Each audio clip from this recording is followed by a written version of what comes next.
Welcome to Lead Pods, the official leadership podcast from USMB for pastors and church leaders, where our goal is to increase our impact together. Hello, everybody, and welcome to episode 4 of the USMB Lead Pods. My name is Matt Ersman, and I am so grateful to have a few minutes with you today, wherever you are, wherever you're listening. I am currently recording at my house in Wichita, Kansas. It is kind of early to mid-May, and I'm beginning to see some signs of life. Restaurants are opening up very slowly.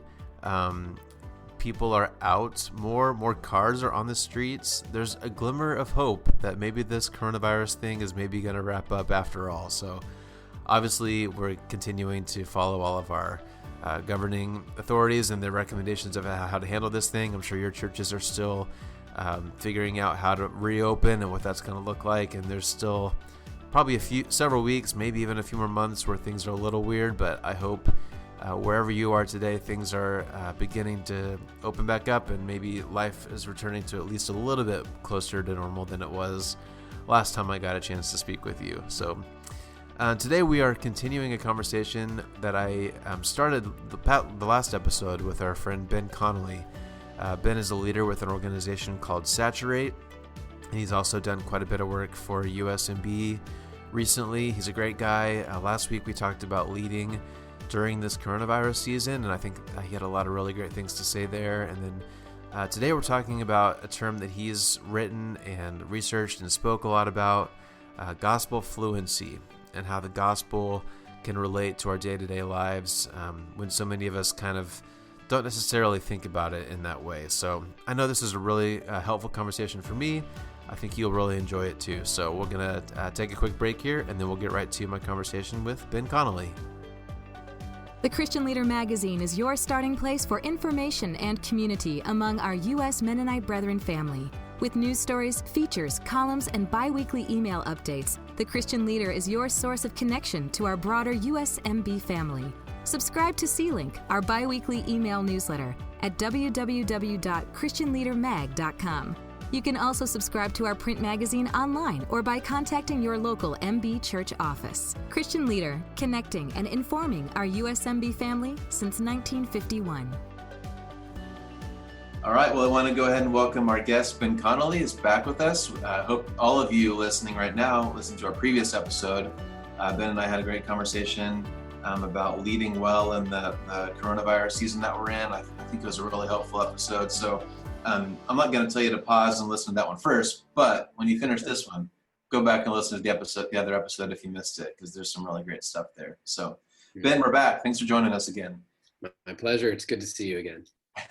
Awesome. Well, I'm grateful to have some time with you. And we mentioned briefly last time that I think a lot of people in the MB family, if they've seen your name or seen your face, it might be kind of around the whole conversation of gospel fluency. Mm-hmm. That's how I think several people maybe have gotten to know you, at least recently. I know you hosted a webinar, and I know you're involved with the Lead One initiatives that are kind of pivoting around that phrase and that idea. So why don't you give us an overview? What is gospel fluency, and why is it so important to you? Yeah, that's a great starting point, and I'm glad to talk about it. Some of you listening, I'm sure, have been at the Lead Ones, and so this may be a little bit of repeat, but I'm a firm believer that we cannot talk about the gospel enough. That it's so easy to forget, it's so easy to assume, and yet, as Paul, the Apostle Paul, writes in 1 Corinthians, it is of first importance, and so that's true for our daily lives. The gospel is of first importance. That's true for our family, our own heart and soul. The gospel is of first importance, and of course for our ministry, not just because it's the message that we have, but it's the very motivation and power for everything that we do. So let's talk about what's of first importance. So, yeah, gospel fluency is simply, if you take those two words, gospel, the good news that more specifically is Jesus's perfect life. That was a Christus exemplar. He was the perfect example of godliness and holiness. He was the image of God in the face of man. He was perfection in being spirit-led. So the good news of his perfect life, the good news of his sacrificial death, that since the Old Testament, God has demanded wages of sin being death and blood sacrifice. And in his death, he took our place. And there's so much more that could be said on that. We're recording this in April.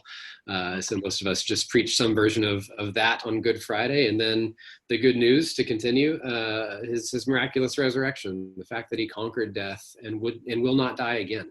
And in that, he didn't conquer death just for himself, but for all of us who die with Christ, we also are promised that we rise with them.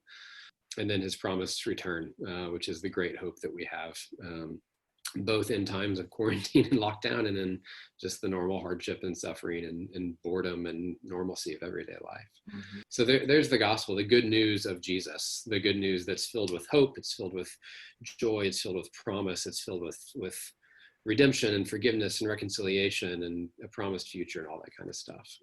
So that's the gospel side, the good news. Fluency, as with any, the most common times we hear the word fluency is in language learning. So you were born in Texas, Matt. I live in Texas. I took 8 years of Spanish between high school and college and got pretty darn okay at it. And then for 10 years didn't use it, and so it became very rusty and very forgotten. And so the idea of fluency is being able to just speak, think. I've heard once that you're fluent in a language if you start to dream in that language. And so for me with Spanish, I can kind of remember back to the basics, and I can remember most nouns, and if I think hard I can conjugate the verb and reverse the sentence order from its English order, but I'm certainly not fluent in Spanish. But the gospel of the concept of gospel fluency is saying, what would it look like if the good news of Jesus just rolled off our tongue, became the lens we see the world through, became the answer to every problem, the filling of every need or hope or that kind of stuff, as naturally as if we were fluent in some language. Okay, yeah, that's great. I love that idea.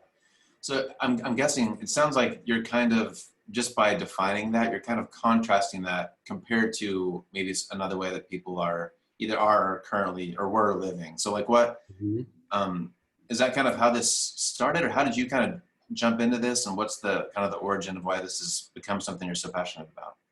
Yeah, I think the reason I'm so passionate about it is because for a lot of Christians, the gospel, when we think about it, either means nothing to us or it can mean a lot of different things.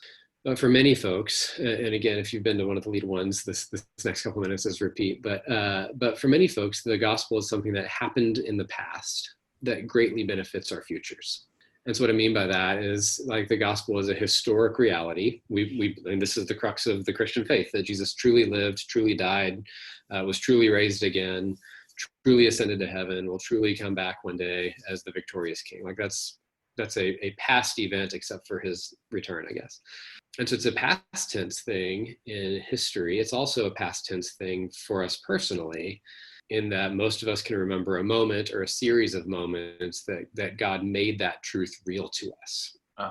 So sometime in the past, to quote scriptures, he brought me out of darkness into marvelous light, or he made me not his people into being his people, or however you want to say it. Yeah. And so when we think of the gospel, we think of something that happened in the past. But every tract and every spiritual laws and different methodology of teaching the gospel also reminds us, rightly so, that the gospel greatly benefits our future. So because I trust Jesus, because that past tense thing became a reality to me, I don't have to go to hell anymore. That's good news for my future.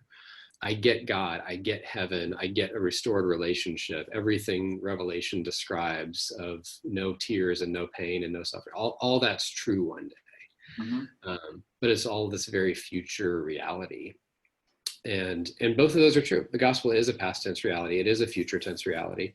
But what's missing there is the gospel's ability to impact and change and speak into and influence and mold every day of our lives. So just one example we talked about on the last podcast: why can't we rest? Why is rest so hard for the people of God? It's one of the 10 commandments. It's, most of us will prioritize not murdering someone over not resting well. We'll prioritize not murdering someone over our ability to rest well. And yet it's equal in weight. It's still one of the 10. In fact, technically, rest was commanded before, not murdering people. And again, yes, there's grace, and Jesus is the Lord of the Sabbath, but it's still a gift for people. But you asked on the last episode, like, why is it so hard to rest? Is it just a discipline thing? And the answer is partially yes, but the answer is also partially no. That if it's up to me to discipline myself to rest, then the best I'll be able to do is look externally like I'm at rest. But internally, my heart, my mind, my soul, I'm not fully given to rest, because that's just behavior modification. If I can force myself to turn off my phone and lie down, great, but is that truly rest? Mm-hmm. And the reason gospel fluency matters, the gospel for the present life matters, is it's in the gospel that God showed most fully that his work is finished, and I can rest in his finished work. If I believe that, then I can actually take a day off or a few hours off in the evening. It's in the life, death, resurrection, and return of Jesus that God shows us most fully that he is in control. If he can conquer death itself, there's nothing that is not in his realm of control. You know what I mean? And so it's those kind of things that as we apply to our heart, if we actually believe them, then the gospel is good news for right now, because it lets me rest. Yeah. That's good, and I'm guilty. that's yeah, me too. So when I hear the words gospel fluency, again, I apologize. This is kind of a new concept to me. It also sort of sounds like there might be an evangelism part of that also. Would you say that's true? Yeah, I think that, so the gospel is good news, right? And it was good news to those who are seeking, and those who are skeptics, and those who are weighed down by their sin and that kind of stuff. And so, and all three of those categories apply to both followers of Jesus and not. Some of us are seeking, and some of us still feel like we're more sinners than we are saints, and some of us are skeptical every day of the week. But yeah, so the gospel is good news. Yeah, because whether we're a believer or a non-believer, if I can kind of pair those together for a moment, like, it is still the fullness of joy for anyone who feels like they lack joy. It is still the fullness of hope for someone who feels hopeless. It is still the promise of companionship for someone who's lonely. It's still the promise of provision for someone who's anxious, right? And so, to your question, yeah, it is certainly evangelistic. It's also, even the word evangelism is birthed out of just telling the good news, right? And so in that sense, man, we need to evangelize one another all day, every day. I need to quote, evangelize my own heart and soul if I'm forgetting truths about God. Speaking the truth in love, which is, part of the one another commands. There's like 100 one another commands in the scriptures. Encourage one another, exhort one another, rebuke one another's in there. My favorite is tolerate one another, because for some Christians, like, that's about all I feel like I can do, but I can do that. But speaking the truth in love is just another way of saying speak the truths of Jesus, speak why Jesus matters, and into each other's lives, and into each other's tendencies and goals and issues and areas where we're forgetting how Jesus is better than whatever we're pursuing, how he is more hopeful than the things we're putting hope in. If I can, I don't know how long standing you're hoping these would last. We're recording during COVID-19, and we had a kind of a gospel fluent conversation. Hopefully a lot of our conversations are gospel fluent, but with my own community, my own church community, just saying what around us is asking us to put our hope in it right now. And the answers were everything from politics. Certain politicians are saying, I'm going to be the one who saves this or stops this pandemic. And then they don't, and they let us down, and their promises become empty and broken. Or COVID tests. Great, if we can only get the test. And then all the news since getting the test, this is overstated, but a lot of the news since getting the test has been they're deficient, they're not timely, some of them are broken, this kind of stuff. Great. So putting our hope in tests let us down. Face masks, and then there's a shortage of face masks. And so again, like, in this moment, there's a lot of things saying, put your hope in me, stimulus checks. And then the same folks who are like, we need the government to bail us out, complain that it's only $1,200 when they got it. And so everything around us that's saying, put your hope in me is letting us down right now. And Jesus would say, objectively, he's the best place to put our hope, because he's the only one who promises to never let us down. Yeah. you and I got into this last time. So again, I encourage people listening to go back to the last episode if you missed it. But again, with the COVID season, it does provide a lot of strange opportunities for, especially for us as believers, and to kind of, again, this word's being overused, but pivot those conversations for people who are trying to trust in government or stimulus checks. We have that answer that they're looking for, and it's not those things, it's something different. And so one thing, just pairing the words gospel fluency, another, again, just as we continue this part of the conversation, when you're fluent in a language, you don't have to work hard, right? It's like you mentioned Spanish, and like I'm probably even less adept in Spanish than you are. I know a few words, but I'm definitely not fluent. Sure. So like if I try to have a conversation in Spanish, is hard for me. Sure. But if we translate this back to the gospel, if you're gospel fluent, it doesn't have to come across as forced or preachy or any of those kinds of things, those bad words that a lot of people have associated with our faith. If you're fluent, so how can we kind of take advantage of this season with this gospel fluency thing in mind? Yeah. I think there's two things that I would say that immediately come to mind. The first is like there's so much freedom in this, and the danger of talking about any concept that we give a name to is that it can sound like you either get this or you don't. And as with all of life and discipleship and sanctification, this kind of stuff, like growing in our understanding of how the gospel applies to every facet of our lives is just as never ending as learning a language is. And so, the goal would be that maybe even just because folks are listening to our conversation we just had about hopes that are letting us down, that someone might go, oh, I hadn't thought about that before. And so, it can be the equivalent of learning a new Spanish verb ending that they've never thought of before. And so we grow from one degree of glory to the next. But gosh, there's words in English that I don't know. And so are we ever fully fluent? I don't think we are. And so one, I would say like, hey, just even pausing to go like, do I know how the gospel applies to this feeling or to this neighbor's scenario or that kind of stuff? The way to become fluent in a language is to practice, to immerse yourself in it. It's great to have gospel fluent conversations with a community who also want to practice. There's some tools and exercises that I'm happy to send and you can post of doing something in a lab or classroom setting can help you then translate it into normal life scenarios. And so practice is really helpful, and feeling no shame and going, I don't understand this. Jesus's disciples, I think most common posture toward Jesus is not understanding him. And so if that's true for those who walk most closely with Jesus, there should be a lot of freedom in us of going, hey, it's okay if we don't get it in this moment. Let's ask for help. Let's ask a community and just trust that this is a whole life process of growing in fluency. The other way, though, that I would say we can kind of think through gospel fluency in this season and also in every season is really to listen to people's stories. Proverbs talks about how the wise man will draw out the heart. Jesus talks about it's out of the heart that the mouth speaks and this kind of stuff. And so, gosh, if I can, this isn't a COVID specific example, but if I hear someone in my community, this is a real example. If I hear someone in my community every time I see him, hey, how are you? I'm good. But my boss just fill in the blank, doesn't respect me, doesn't get me, looks down on me. My boss just always da da da da.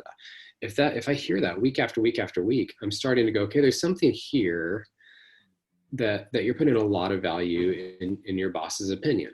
Now let's pause. Of course, we're supposed to work as unto the Lord. We're supposed to work as an act of worship. So let's honor our boss as well. But if our entire identity rises and falls on what our boss thinks of us, then somehow we're believing a misplaced identity.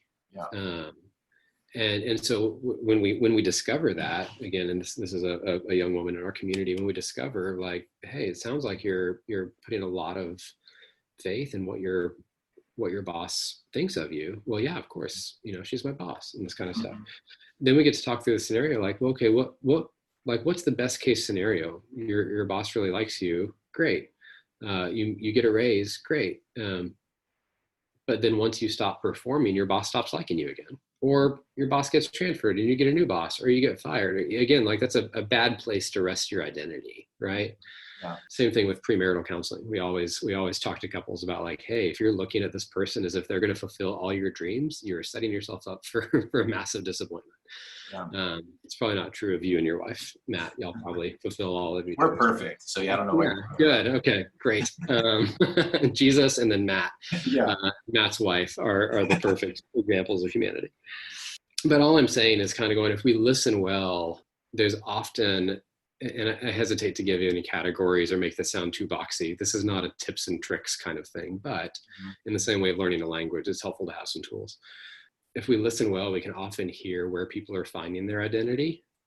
And objectively, we know it's in the fact that we're sons and daughters of God, created in his image, this kind of stuff. But man, we are so prone to put our identity in anything but God. Or maybe it's not identity, but if we listen well and draw out the heart, we find out what people are defining as the problem. And again, what does scripture tell us is the objective problem? It's sin, and then the brokenness that comes from sin, which has a lot of impact. But a lot of times, I think that, back to the boss thing, my boss is the problem or I'm the problem. And so I'll do everything I can to fix myself, or I'll try to outperform, if my boss is the problem, then I'll try to do everything I can to mitigate the problem. Yeah. But even in that, like, relational brokenness started in Genesis 3. And so seeing everything as spiritual is a better way to define the problem. Or if we listen well, we hear what people are putting their hope in, which we've already talked about that a little bit, so I won't rehash it. But the bottom line is, as we listen well, we hear what people are saying is their functional savior. Or functional redeemer. What's going to fix the problem? And again, objectively, Jesus is the answer. His spirit living with us. Again, the reason that his life, death, resurrection, ascension, and return are so vital for this is that it's the verification of every promise in the scriptures. How do we know that Jesus is going to provide for us in a season of COVID when we don't know if we're going to have our job? Well, look at what the Israelites did when they were wandering through the wilderness. They rehearsed the goodness of God in bringing them out of Egypt and providing manna for them. We can look at scripture and go, we can look at scripture and say God is the same. And for most of us, we can look back at our own lives in other uncertain times and go, oh yeah, God did provide for me 3 years ago when my job took a hit, or right out of college or high school when I didn't have a job, or whatever else. And we can look at God's history and see him as the one who's going to provide, or again, give us joy, or give us hope, or give us all the other things we talked about. Yeah, that's so important. That's good. Yeah. I know we're running out of time here. I want to get at least one more question in here. Yeah, sure.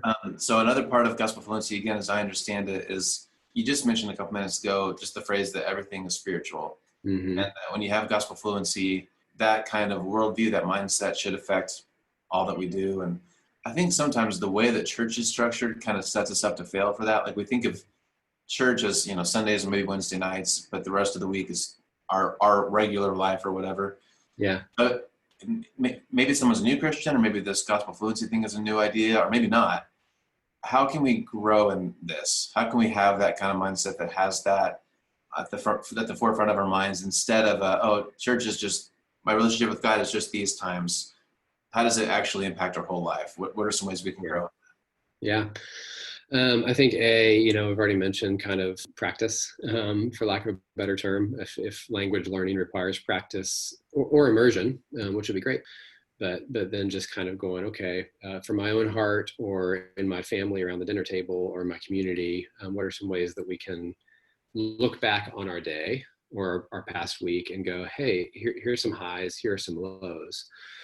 Okay, in the highs, were we able to say, hey, we believe that came from God, because God's the giver of every good gift? Or, do we rest on ourselves? Look at what I produced, or that kind of stuff. Maybe more importantly, in our lows, why was it so low? Being able to kind of go like, yeah, again, what I hear in someone who consistently complains about their boss, or in someone who like puts a whole lot of hope. Again, this is COVID time. It's also an election year. So someone's putting a lot of their hope in one political party or the other, or that kind of stuff. In the highest of highs and the lowest of lows, we get to kind of go like, okay, you're really putting a lot of weight on something to the point where it made your life, it made your week, or it crushed you. Okay, great. Let's talk about your highs and lows and talk about, where Jesus fits into that. So conversations, the reflecting on different thoughts we had, different actions we took. Why did I get so frustrated and cut someone off and flip them off? Not that anyone listening to this has ever done that before. Of course not. Of course not. Yeah. Yeah. Why did I avoid this conversation? Or why did I get so angry in this conversation? Just kind of looking back and going, okay, what's going on under the surface? Like just taking a moment and doing that. In the lead ones, we talked about how part of gospel fluency is looking at like trying to be a good doctor. Like if a good doctor sees a bruise on someone, they're not just going to put a Band-Aid on it. And a lot of times that's what we do. We just go, oh, why was I angry? Just because he was wrong or I was right, or whatever else. Like, well, probably not. There's probably something underneath that. And so a good doctor actually gets to the actual issue, gets to the right diagnosis, if you will. And for us, that's what are we believing? What are we forgetting about God? Do we actually know how the good news of Jesus matters in this thought, in this feeling, in this action, in this response, in this goal? And then once we find that unbelief, then like a good doctor, we prescribe a remedy, which is going, okay, what does the Bible actually say about that? And do I actually believe it? Do I believe that God, who cares for the lilies and the birds, do I actually believe he cares for me more than them? And if so, do I actually believe that he's going to provide? And so it's kind of a diagnosis and remedy. One very easy for a real practical thing, just sit around the table or sit with some friends or just sit with your own journal and kind of go, okay, I know that Jesus is, again, we've said life, death, resurrection, ascension, return. Pick one of those topics and go, why does it matter? Why is it good news? And you go, well, Jesus' death is good news because it means forgiveness. Okay, great. Why is forgiveness good news? Well, other than that, I'd be trapped in my sin. Okay, well, why is it good news that I'm not trapped in my sin? Well, because sin leads to death. Why is it good news that I don't have to die? And you can kind of play that out. And what happens is like this thing that kind of stays vague and dusty on the shelf is just like the 5 minutes of Spanish that you can do on an app. Just a little bit of a daily reminder. Just refresh yourself and go a little bit deeper today, alone with your family, with your community. Talk to non-believing friends and let them think you're crazy, but tell them why when you lost your job, you still have hope and faith, because when they lose their job, they might not have any hope and faith or whatever else. So just go, how is this good news? And then ask why. Yeah, that's good. I like that. Super practical. All right. Well, then you've been super grateful or generous with your time, and I'm grateful. So as we close out here, again, I think this is a really cool topic. So if people want to learn more, we briefly mentioned that there's a book that you've kind of been involved with, or a website. I know your organization, Saturate. This is kind of a big thing that you guys are thinking about and promoting. So if we want to learn more about this topic or more about what you're doing, where can we stay connected with you and learn more about this idea? Yeah, I think so. Saturate, the organization that I get to be a part of, has a website called gospelfluency.com, and it has the handbook, and also has a lot of kind of exercises and videos. Again, if we've taken one step over the last half hour or so, then there are other resources that take other steps. Saturate also has a membership that all those resources become free during, and then I think also those are some helpful tools, and I don't want to ignore them. But also, I think one of the realities that we forget a lot is that every one of us who calls ourselves, every one of us who has been redeemed has the Spirit of God living in us. And so again, just getting some friends together and practicing, and just trusting that the same Spirit that raised Jesus from the dead is alive and working in you. And so yes, tools can help, conversations can help, but just trusting God as you take a bold step into trying it once or twice can be a really helpful thing as well.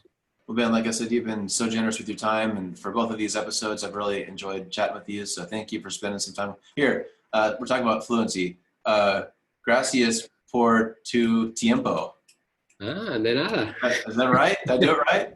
You did. A good Kansas accent mixed in there, but I like it. Not fluent. Well, Ben, I'm grateful. Thank you so much, man. Appreciate your time. Yeah, likewise. Thank you, guys. Thank you. Tabor College is a proud sponsor of USMB Lead Podcasts. Starting this fall, Tabor is launching a bachelor's degree in adaptive ministry leadership. The degree spotlights how we can continue to serve our world as Christians in an ever-changing cultural environment. The best part about the program is that it is being offered 100% online. For more information, go to tabor.edu/online. So I feel like I should start with an apology to any of our Spanish-speaking friends.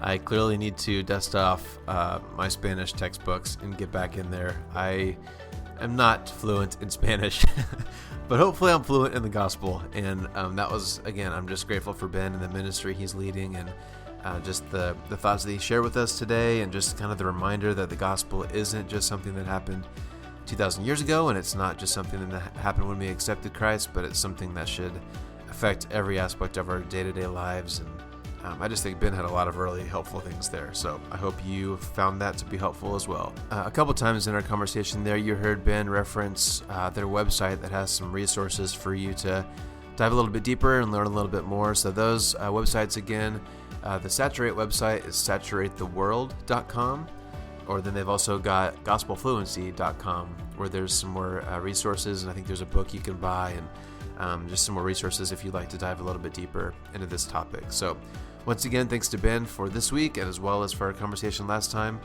And I'm already looking forward to the next episode. We're still cruising along. We've got several more episodes that we're currently working on. So again, I want to thank you so much for listening. And if you haven't yet, please do subscribe wherever you are listening today. And we'd, of course, love your help in spreading the word so more and more people in our USMB family can become aware of this podcast and listen along with us as we learn together. So thanks again for joining us. Hang in there, and hopefully you are also seeing a light at the end of the tunnel with this COVID stuff in your community, wherever you're listening. Hope you have a great rest of your week, and we will talk to you soon. Thanks for listening to Lead Pods. Make sure you don't miss an episode by subscribing to our show wherever you're listening today. Learn more by visiting usmb.org. And be sure to follow us on Facebook, Instagram, and Twitter. We'll see you next time as we learn more practical tools to increase our impact together.